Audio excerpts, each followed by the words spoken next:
दूर किसी जंगल में बहुत सारे पक्षी रहा करते थे। वे सब मिलजुल कर एक अच्छी जिंदगी गुजार रहे थे। फिर उस जंगल में एक कालू कौवा आकर घर बनाता है और वहाँ रहने लगता है। कालू कौवा एक बहुत चालाक कौवा था। वो सब पक्षियों को एक साथ हंसता मुस्कुराता नहीं देख सकता था। क्यों ना मैं इन सब पक्षियों में आपस में दुश्मनी पैदा करूं और सबको अलग अलग कर दूं और इन सबको एक दूसरे के खिलाफ कर दूं। कालू कौवा उड़ता है और कबूतर के पास जाता है। कबूतर, कैसे हो तुम? तुम तो बहुत खूबसूरत हो। तुम्हारी आंखें भी बहुत प्यारी हैं। मगर पता नहीं क्यों रानू चिड़िया तुम्हें पसंद नहीं करती है। वो मुझे बता रही थी कि वो गंदी आंखों वाला कबूतर बहुत चालाक है, उससे बचकर रहना। क्या रानू चिड़िया मेरे बारे में ऐसा कह रही थी? हाँ, मुझसे तो किसके बारे में गलत नहीं सुना जाता। तभी तो मैं तुम्हारे पास चला आया। कबूतर को ऐसा बताकर कौवा तोते के पास जाता है। तोते भाई, कैसे हो? मैं कबूतर से मिला। वो कहने लगा, तोते से दोस्ती ना करना। वो हर वक्त खाना मांगने आता है और खुद खाना ढूंढने नहीं जाता। मगर मैंने तो कबूतर से खाने को कुछ नहीं मांगा। पता नहीं कबूतर ने मेरे बारे में ऐसा क्यों कहा। फिर कालू कौवा उड़ता है और रानू चिड़िया के पास जाता है।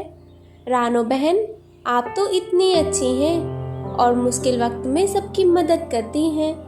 फिर भी कबूतर और तोता आपके बारे में बुरा कहते हैं। मैं वहाँ से गुजर रहा था तो मैंने सुना कबूतर और तोता बैठे तुम्हारे बारे में बात कर रहे थे।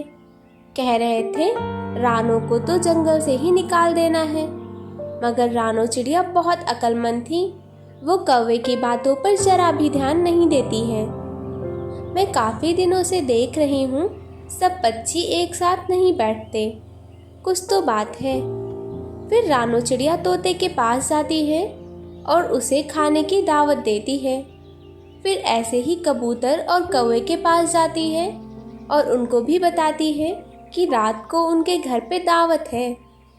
रात होते ही सब पक्षी रानू के घर इकट्ठा होते हैं, मगर एक दूसरे की तरफ नहीं देखते। कबूतर भैया, तोते भैया, मैंने तो आज तक आप दोनों को साथ कुछ बुरा नहीं किया, फिर आप दोनों मेरे बारे में क्यों बुरा कहते हो?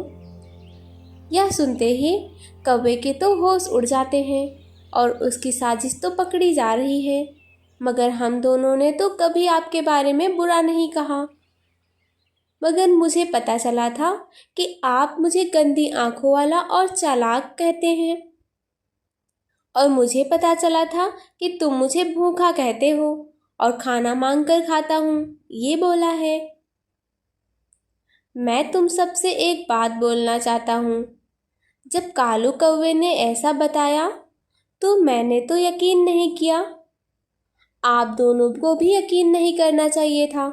कालू कौवा मौका देखते ही वहाँ से उड़ जाता है और वो जंगल छोड़कर चला जाता है।